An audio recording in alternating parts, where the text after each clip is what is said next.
درځ وشوي یو ډېر افسوسناک واقع شوې ده په کراچۍ کې.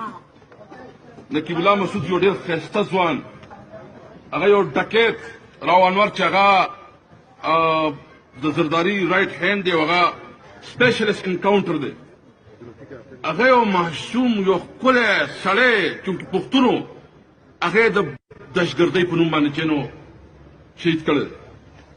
موږ پرون د اسمبلۍ د قرارداد هم پاس کړی دی.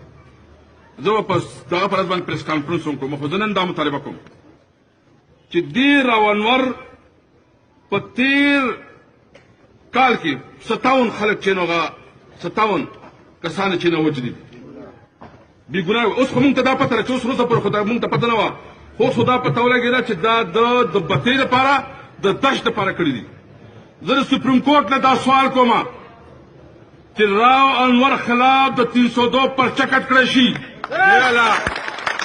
زه تاسو نه تپوس کوم، لاس چک کوي، تاسو ته منظوره ده د راو انور خلاف د 302 پرچه دې کټ کړی شي.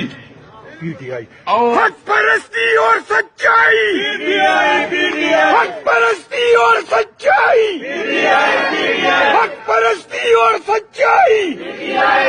زه دا در سره وعده کوم د نقیب الله مسعود تپوس به کوم انشاءالله تعالی چې چېرته کراچۍ ته به واپس ځم انشاءالله، کراچۍ کې به هلته د خلاف زه اواز وتوم انشاءالله تعالی. د اسمبلۍ نه به وفد وځم او موږ دا تپوس کوو چې هلته زموږ د پښتنو چې کوم زموږ نه قتل عام کېږي او زموږ پښتنو سره کوم ظلم کېږي، موږ لا مړه نه یو. موږ د پاکستان په سالمیت باندې یقین ساتو، موږ د پاکستان په بقا باندې یقین ساتو، خو موږ چاته دا اجازت نه ورکوو چې پښتنو سره دا ظلم وشي چې کوم زموږ نه نقیب الله مسعود سره شوی